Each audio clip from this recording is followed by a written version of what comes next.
So last night I laid in my bed. In the middle of the night, I heard a siren go by. And I laid there in bed imagining what it would be like to be somebody that was on the way to the hospital.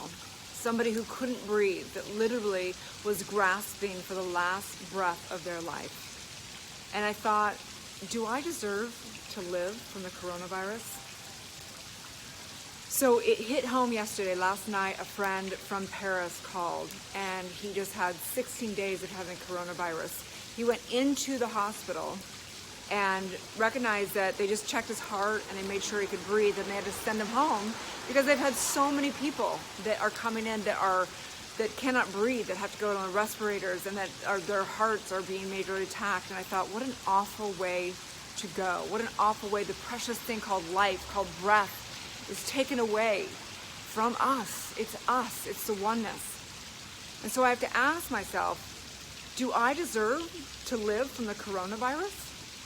Because this is the reality. We're all responsible. The people that are being affected mostly by the coronavirus are people that have immune system issues, or they have disease and they're dealing with, and they're close to dying anyway, but people primarily who are having immune disorders and things happening. Do you know what happens with immunity? I'm not a traditional doctor, I'm a doctor of divinity teaching truth of the universal laws, but this is what I know for sure, is that the body has the ability to create miracles. But if we give it toxins and don't let it allow it to do what it's meant to do, it will get weak and it will not be able to do what it naturally can do. So guess what? You and me and all of us are responsible for what we're doing to the environment. So this is my question for you. Instead of thinking about how sorry you are for the people that are dying of coronavirus, why don't you actually do something about it? So I'm inviting all of us to do something about it. I want you to take inventory. What are the products you're buying? What are the food you're eating? What are you consuming on television? What are you consuming on social media? How are you using your mind for good? Because this is the deal. We're all responsible for this, you guys. We're all responsible. And I recognize Thomas Trord was one of the most profound teachers in the New Thought world. He brought wisdom and truth, and he taught the point that harmony is the first principle of order, right? This is something that's been said over and over in the Bible and everything. Harmony is the first principle of order. And it is done unto you as whatever you sow, you reap. This is what we have to realize, that there is a karma to this world. And I remember the first time reading about what it meant to have karma. And I thought, is it some man in the sky? Is it something that says, you know, I'm worthy of getting into heaven, or I'm such a bad person, I'd be ashamed? That's not what we teach. Universal law teaches that there's a law, and it's law of the cause and effect. And it's not just the person. So the person that gets coronavirus, it's not that they're just so bad or they made poor choices or something's wrong with them. It's that it is the individual consciousness, the collective consciousness, and the cosmic consciousness. And this is the thing, is that each and every one of us have played into this. We all have the karma. The karma is life. Look at this.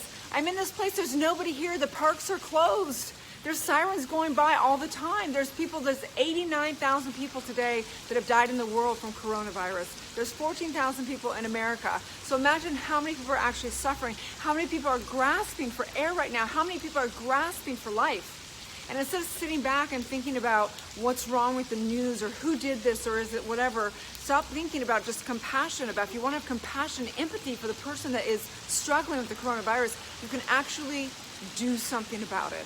So I invite you today to go into your cupboards. Look at what toxic shit you have in your cupboard. What are you buying? What are you consuming online? And why don't you clean up your life? Let's clean up our lives. I know I'm responsible.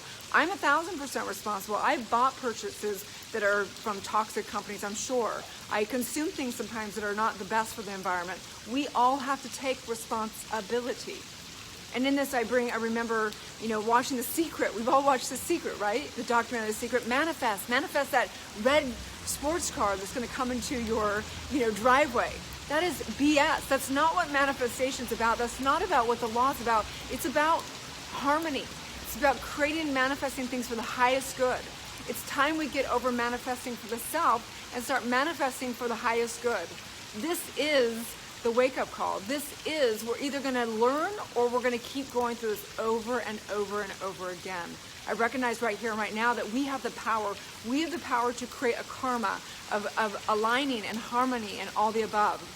And it reminds me of the movie Schindler's List. I don't know if you guys remember that, but it's a famous movie.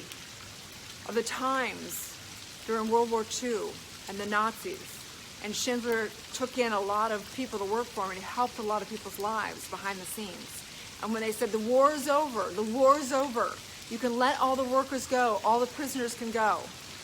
And he started crying. He got down on his two knees on the railroad tracks, and he looked down at his arm, and he saw himself that he had this really expensive watch on, and he started to cry. He said, I could have helped more. I could have done more.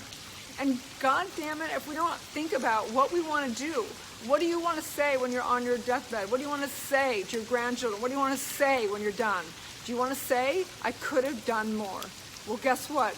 Now is your chance. You've got all the time in the world. You can help somebody out. You can send them something. You can reach out to somebody. You can start a company that does good. You can serve. You can rise. And then I call all spiritual leaders forward. I call anybody who's had a divine calling to do spiritual work and bring truth to the world.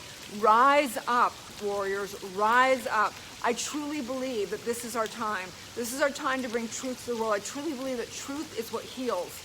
Truth is what heals. And the reason why it heals is because it awakens us to our oneness. It awakens us to our oneness, and we recognize that it is all of us. That's how I hurt me is how I hurt someone else. What I take from another, I take from myself. However I harm the environment is how I'm harming myself. We literally are such good spirits that we take ourselves out of the game. This is addiction. This is dysfunction. This is all of it. That if we are not doing good with our energy, we will take away our own powers, and that's what we're doing. That is what we've done with the coronavirus, the economical crisis. We've done this to ourselves, and it's time for us to wake up and say, do I deserve to live? And the answer is this. There is only eternal life. And I know that even the people that are dying from the coronavirus, at some level, they chose it as spiritual level. And maybe it's because they want to experience that relative experience and come back and do good. And so I recognize right here and right now that each of us are responsible, and each of us need to wake up. May we all die from the coronavirus, and may we all be reborn into something greater and magnificent and divine for all. That's right, you guys. Have a beautiful day. May you live your truth.